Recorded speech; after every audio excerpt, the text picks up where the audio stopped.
Okay, let's start with a wild thought. What if a philosophical idea, a really dangerous one, wasn't just words on a page anymore? What if it could get up, walk around, and, well, talk? That's exactly what we're digging into today as we explore the journey of Wotan, the Overman. I mean, just listen to that. A walking storm. Wow.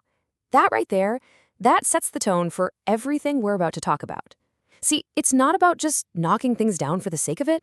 No, it's about a force so intense that it just reveals how fragile all our little structures really are.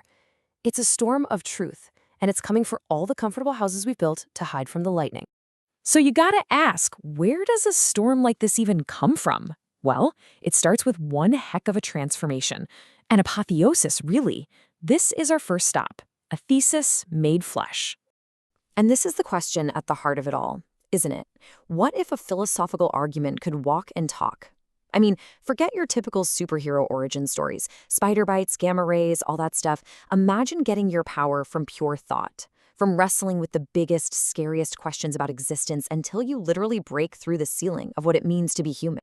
And you can see the sheer scale of that leap right here. On one side, you've got the frail scholar. He's trapped by sickness, by the limits of being human, but he's locked in this incredible intellectual fight. And on the other side, Wotan. He's not a man anymore. He's a living, breathing idea. He didn't just get over an illness, he overcame humanity itself. And that puts him in this state of, well, glorious, but also kind of terrifying isolation.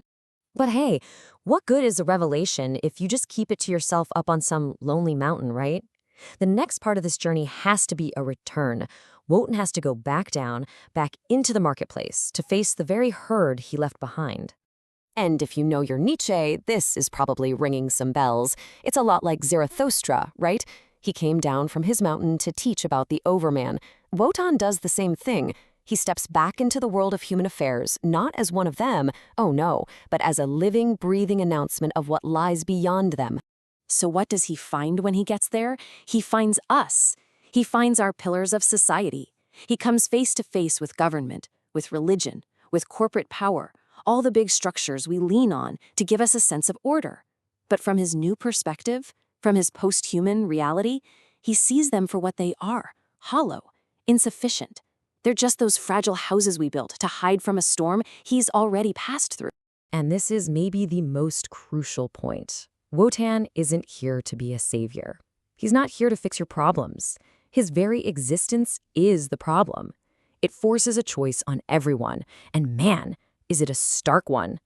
On the one hand, you have the sweet oblivion, just comfort, stay the same. On the other, the terrible freedom of self-overcoming, that brutal, painful, but necessary path of growth. He's basically a walking verdict on our entire existence. This constant challenge, this choice he forces on everyone, it brings us to the absolute core conflict of the story. It's like a cosmic bet that completely flips the script on the old Faustian bargain. This is the Faustian wager. Yeah, see, this isn't about selling your soul to the devil for some knowledge or power. The deal's already done. Wotan is the power. The wager now, this existential referendum, is about whether he can hold on to it. His entire being is an argument against human weakness, things like pity, resentment, the need for comfort. And he's constantly being tempted, being pulled back toward it. And this wager isn't a one-and-done thing. It plays out over and over. First, the wager is set just by him existing. Then the temptation shows up, and it's a specific kind of temptation.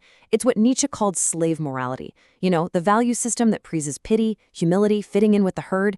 It's basically the morality of the weak trying to hold down the strong. So every single encounter Wotan has becomes a new test of his will against that pull. Can he maintain that sovereign height, or will he lose the bet and crumble back into the very thing he fought so hard to escape? Okay, so this constant battle against our base human instincts, it leads to a moral code that is completely, and I mean completely, alien to us. We're now heading beyond good and evil, and believe me, this is where things get really uncomfortable.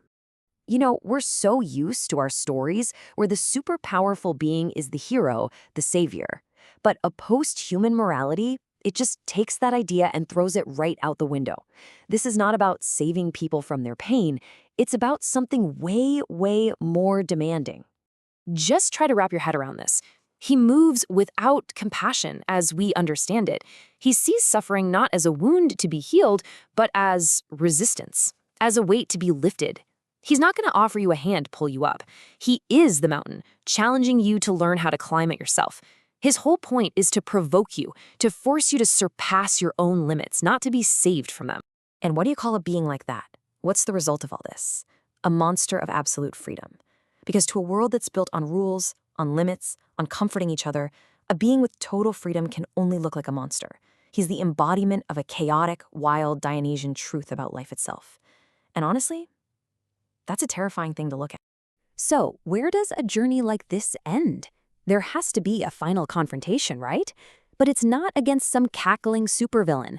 It's against an idea. The ultimate showdown is about confronting the last man. Yeah, the final boss for the Overman is what Nietzsche called the last man. And it's not a person, it's a concept. It represents a humanity that's just given up, a world that has chosen total, predictable security and comfort over that fiery drive to become something more. It's a world that has decided good enough is good enough. And so here it is, the final battle laid bare. This is a clash between two fundamental forces of the universe. On one side, you have the all-will, that relentless cosmic drive for growth, for change, for overcoming. And on the other, the spirit who denies, that universal gravity pulling everything back towards doing nothing, towards comfort, towards stagnation. This is it. This is the final round of Wotan's cosmic wager. Which brings us right back to where we started, with that storm. You see now, Wotan's purpose was never really to tear everything down. It was to be a force of nature so real, so undeniable, that it proves our comfortable little houses, our morals, our governments, our whole way of life, they were never real shelter to begin with. They were just illusions. Illusions we built because we were terrified of the lightning. And that leaves the question to us, doesn't it? The existential referendum is now in our hands. When that storm comes for you, what's the choice? The comfortable illusion of the house, or the terrifying, magnificent freedom of the lightning? Stagnation or self-overcoming? The verdict is yours.